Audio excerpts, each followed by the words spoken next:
It's Monday, February 4th, and this is Cole from DriveCheck, a Card Fight Vanguard podcast. And today I'm bringing you my very special, super secret premium build. And it focuses around my favorite card, which we'll get to when we kind of hammer out this review. But first, our starter is Undying Departed Grenache, which it's pretty self-explanatory. If it's a premium Granblue deck, you kind of have to have Grenache. His ability when he's retired due to hollow and lets you countercharge 2, that's so invaluable. I think I used that correctly, but it's so good, and you need to have a way to constantly flip over your counterblast, because this deck is very counterblast heavy. So yeah, it's counterblast heavy and soul heavy actually, but he's just really good. And you need him. I've tried running Guiding Zombie, the new one, but that extra card kind of sucks because it doesn't guarantee you ever getting Grenache, and you need ways to have him out as soon as possible. So just going ahead and starting with him and leaving him in the soul is a pretty good idea, because your first stride is going to be Gouache, which we'll go over later in the future. But yeah, so we have Undying Departed Grenache. And we also have one Chappie the Ghosty, the original Chappie the Ghosty, the one where when he is placed on guard circle, I can search for a card in my drop zone and add it, or in my deck, and add it to the drop zone. Invaluable. I should really stop saying that because I'm not entirely sure that that's what that means, but it's selective milling. It grabs a card that you need right away from your deck. It deck thins. It's really good. Plus, it's a 10k shield, which is solid. So yeah, I run him so I can get any of my other one-ofs out, or if there's anything else that I absolutely need in my drop zone. He's excellent. And then I have the one Mike the Ghostian family. I know that he did just get announced that he would be released from the restricted list. However, if I was to make this more competitive, I would probably cut him and replace him with a new Gustin, because he's okay. That stand trigger is nice, but I don't really like betting on that stand trigger. Plus, this deck really likes using Skull Dragon, and Mike the Ghosty and Skull Dragon don't work too well together. Especially if this deck really only wants 3 attacks. That's about it. So yeah, Mike the Ghosty's probably going to get retired, unfortunately. I'm going to miss him. It's a good card though, it's just not good anymore, unfortunately. Alright, and then I run 3 of Gustins, the new ones, because draw triggers in this deck are actually pretty nice. Plus, the draw PGs are really sweet, and they work very well with Negronora, which we'll get to if you're not sure about. We'll get to that later, but there's a lot of playability with this one, and we run 3 of them because we can run the grade 1 perfect card. I'm running the new one, which we'll get to later on, but yeah.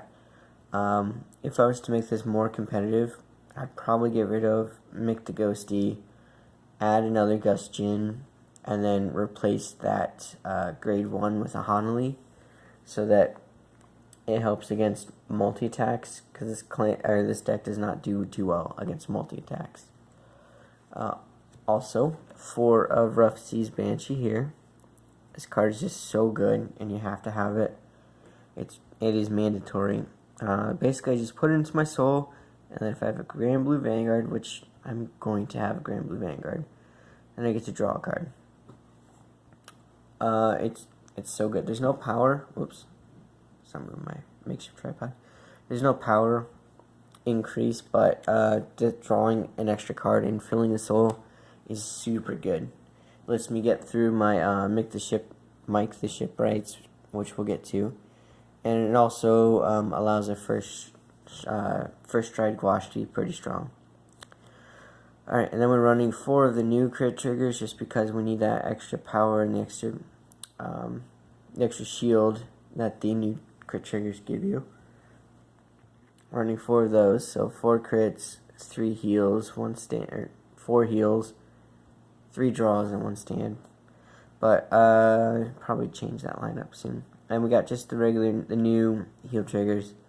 Nothing too special about those. 20k shield is really nice.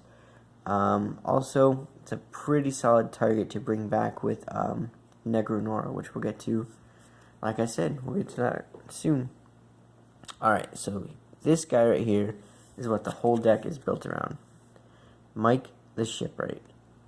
So, for those of you who are not aware, his ability is you can have up to 16 Mike the Shipwrights in your deck.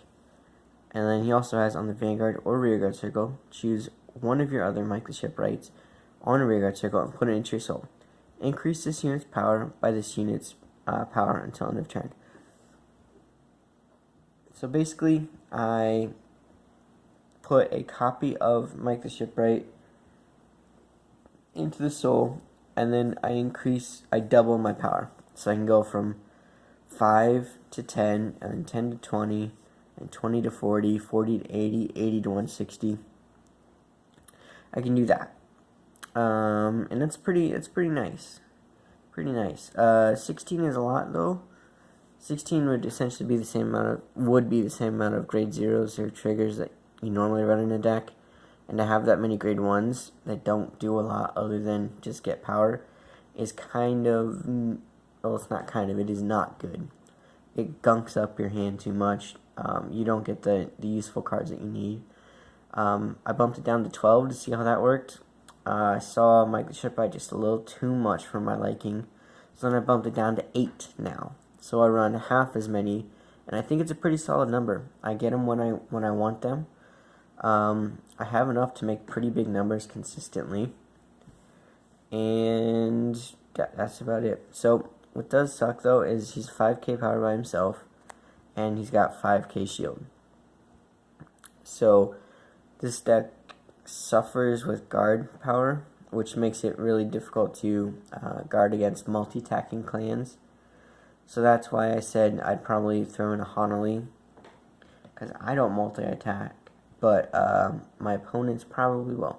So yeah, 8 is the sweet spot. Also, if you're not sure, this card was introduced in the original Revival Collection, which is why I'm deciding on filming the deck profile today. It's kind of like in honor of the original Revival Collection.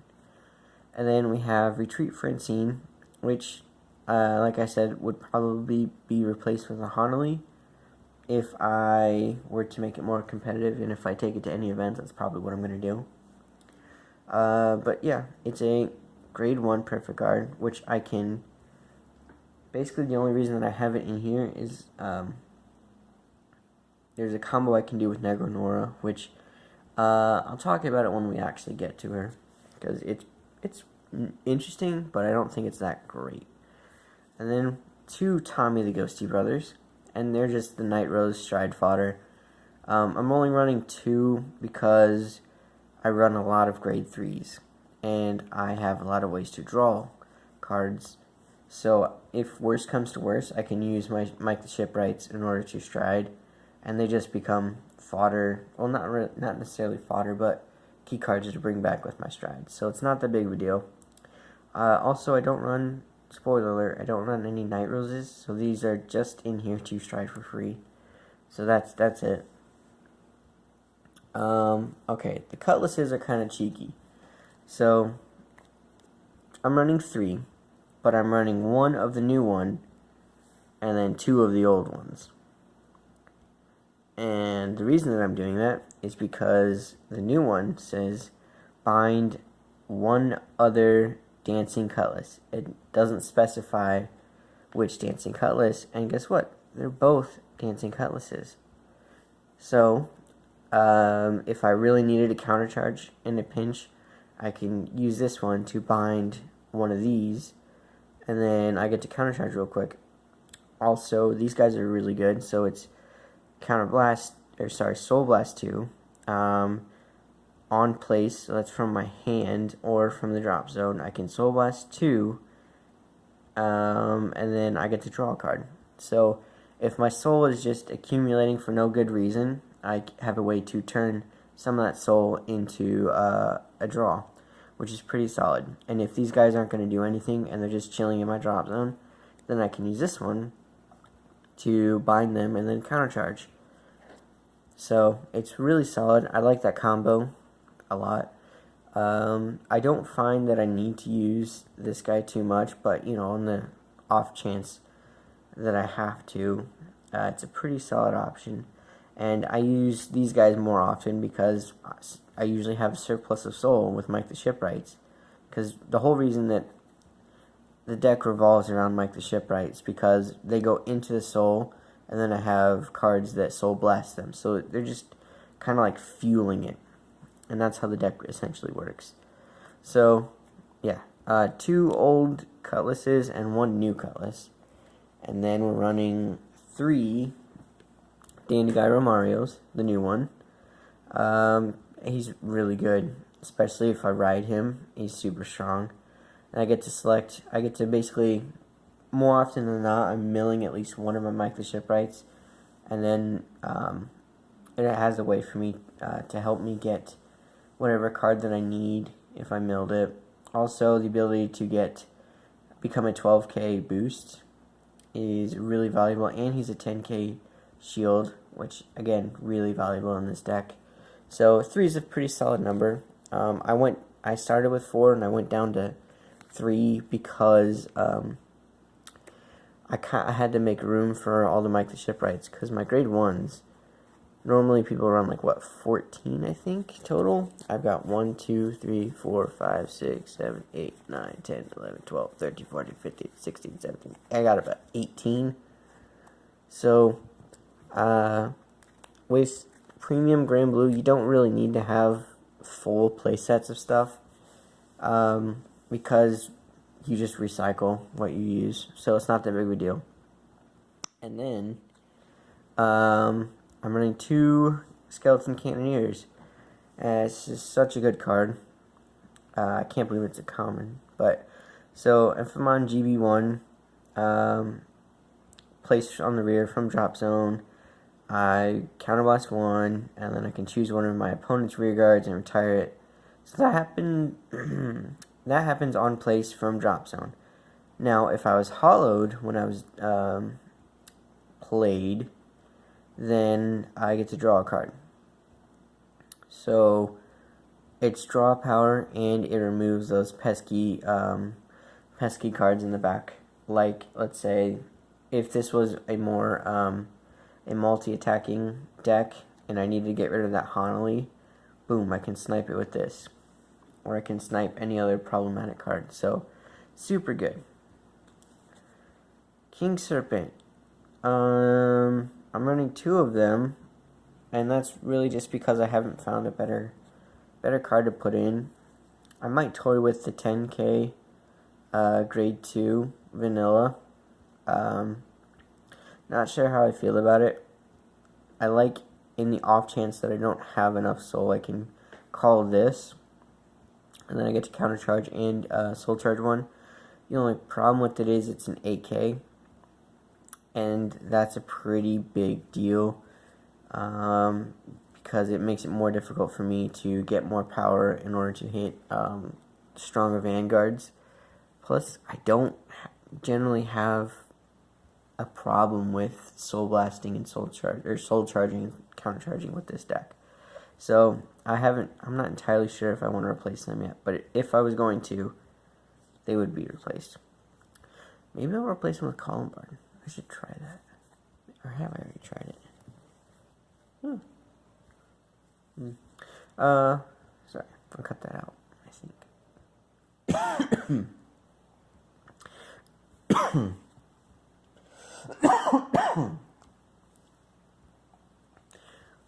Alright, sorry about that. So the next card that I have is Ruin Shade, and I'm running 2 of them because they can get up to 17 power, 17k power, and then they also mill, which is really good. Helps me set up my drop zone, all the usual Granblue shenanigans, which is just a solid card. And then I'm running 3, count them 3, oops, I had 4 cards there, spoiler alert, 3 Captain Night Mist. And I know some people don't like running Captain Night Mist in Premium, but I think in this deck it works very well. Specifically because his ability works when placed. It doesn't specify from the drop zone, like a lot of the G-era Granblue did, especially Night Rose. So if, let's say, for some reason I wasn't able to stride this turn or something, or I've already stridden and I drew this card after I've done all my shenanigans, and I want to call more Mike the Shipwright or another card, I could just plop this one down, pay the counterblast, and then boom, I get to call him. He's really solid. That's about all I got to say about that. Also, the fact that they don't retire at the end of the turn, like with Hollow, is really nice with him. So we run 3. And then for my Vanguard, Basskirk, and I'm running 2 of them. I started off with not running any. Well, first off, I started with the Night Rose package, so I had Night Rose, and I had Negrabone, and then I had Negralazy, a lot of the Night Rose specific cards. The Night Rose is great, but she relies on striding, which on the off chance it's kind of difficult to do.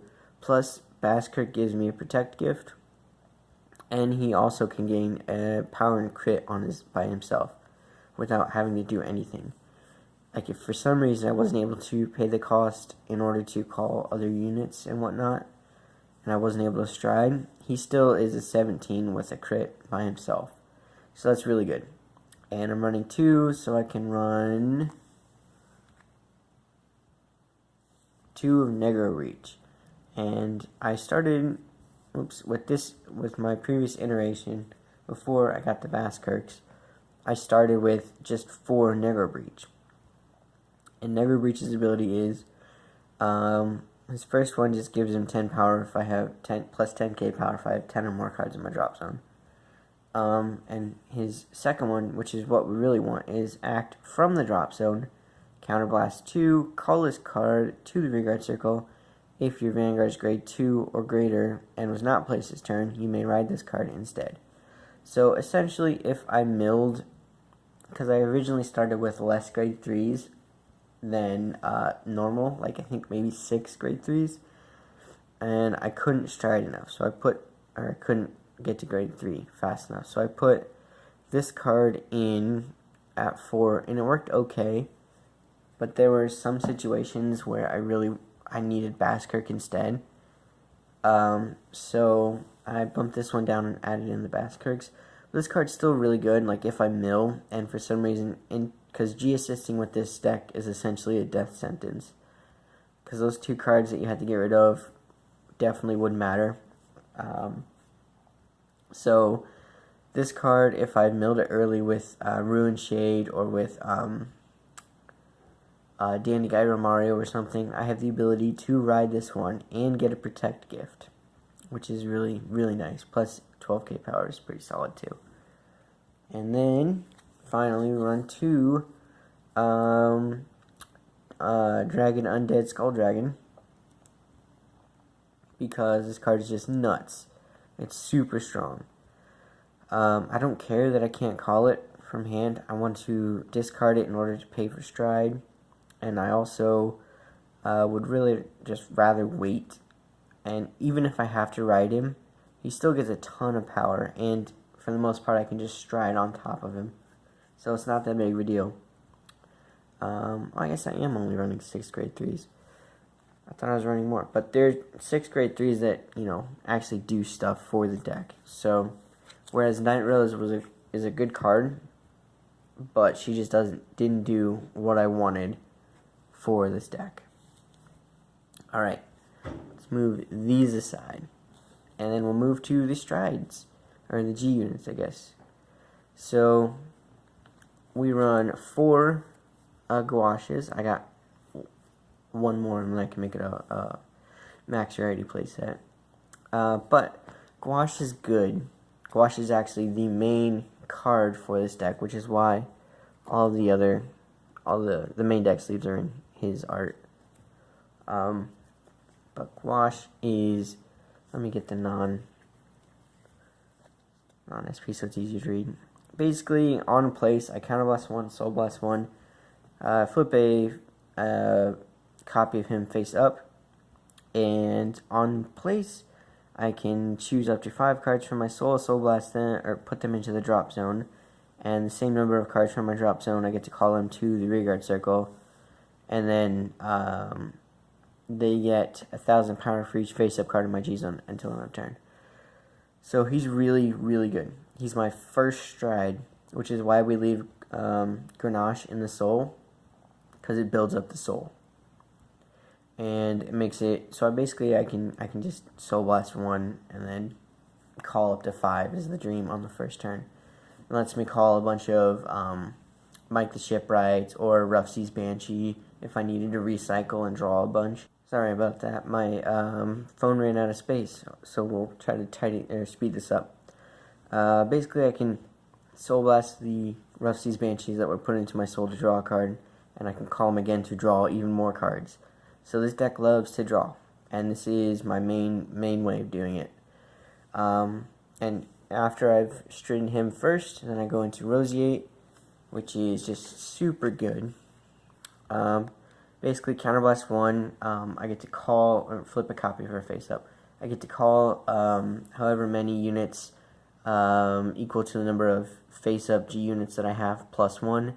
So by the time I go into Roseate, I have 2 face-up gouache because of that. So then I get to call 4 units, which is pretty good. Also, her ability is an act ability, so I can set up my field and get my bonuses and whatnot. Then I can use her and then call them back. So I can do stuff with that. Plus, if I called 3 or more, I get a crit, and that crit is pretty strong. I don't care about the last part because I don't have any Night Roses in the main deck that would be in the drop zone.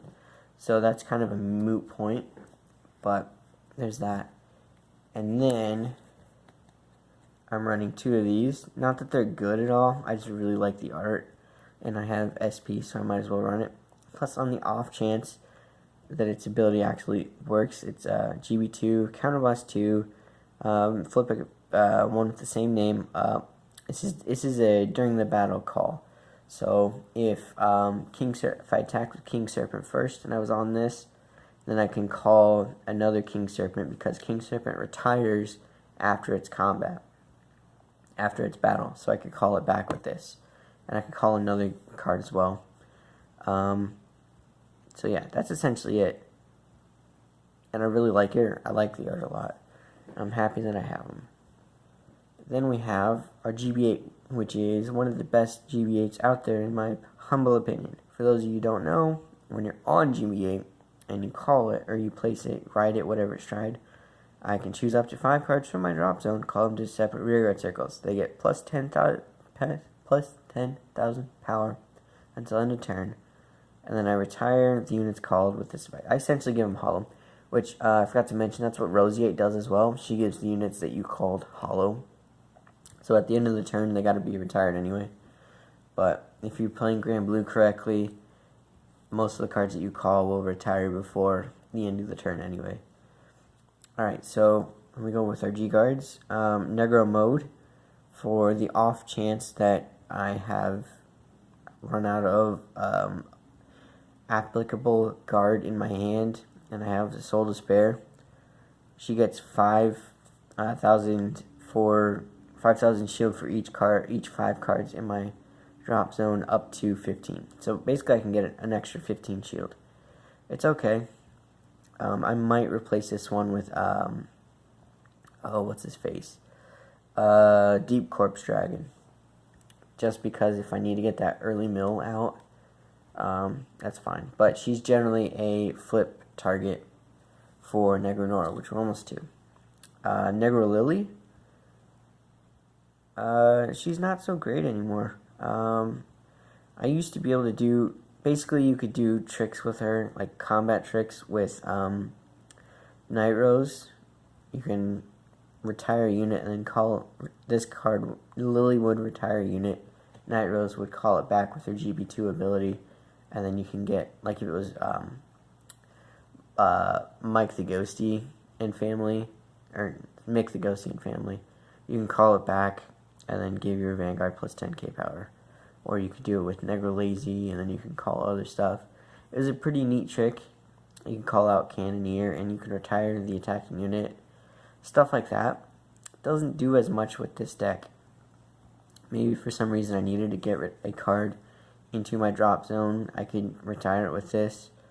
Maybe this card would be replaced with Deep Corpse Dragon now that I'm thinking about it. But yeah, I like it. I like what it could do. Sorry, ran out of room again. This card's good. I don't think it's as good if you're not running Nitros. So there's that. And then we've got 2 Negronora. She is the best guard option in the deck. She's also being reprinted in Revival Collection 2. So look out for that. So it's GB1, counterblast 1, choose a face up, G Guardian, Energy Zone, flip it face up. Excuse me. And then I can call 2 units from my drop zone with different grades to the guard circle. So I could call a grade 0 perfect guard, and because that has an on-play stability, I can pay the cost and perfect guard the effect, the attack. I could call a regular grade 0 like a heal trigger, I used to pay for it. And I could call a new grade 1 like Danny Guy or Mario. And then that's an extra 30k shield on top of 15, so it's 45 shield, which is pretty nice for essentially just 1 heal trigger. So it's really solid. Also, you could use that grade 1 perfect guard to perfect guard the attack, and then for a grade 2 option, you can call, what's her face? No, Chappie the Ghosty. Chappie the Ghosty to get what you need. So there are a lot of things you can do with this card. It's just so good, and I'm very happy that it's getting reprinted, because then I can get a really cool, a more shiny version of her. And then we're running Agleam, or Rectome, whatever you want to call it. Just, you know, if I need to draw a card, I have a way to draw a card, or it's flip fodder generally. That's generally what it is, so there's that. And then we run 4 of these beautiful Drive Check Protect markers, Protect gift markers. So these are going to be on our Patreon. So if you want to get some, I can get you 4 of these, 4 of the Force markers, and 4 of the Excel markers in our $5 tier. I think we call it the Naoki tier. But yeah, that is my deck profile. It's very different. I haven't seen anyone actually try and make a deck around Mike the Shipwright. I love this deck so much. I play it as often as I can. It is my go-to deck for just fun shenanigans. It makes me giggle whenever I can get up to 80k. I haven't gotten to 160k, to 160k yet, but that's my goal with this deck. And I'm really excited to see what whatever the Wave 2 support's going to be, see how that would work with this deck. So if you like this deck profile and you want to see an actual game with it, let me know. I would love to do one and play it. Other than that, make sure that you subscribe to us so you don't miss out on any other videos, and that you're listening to us on iTunes. I believe we're on Stitcher. We're trying to move to Spotify. We're on basically wherever you listen to your podcast. We're probably going to be on it. Without further ado, I'm going to leave because my phone is running out of space, and I will see you guys later.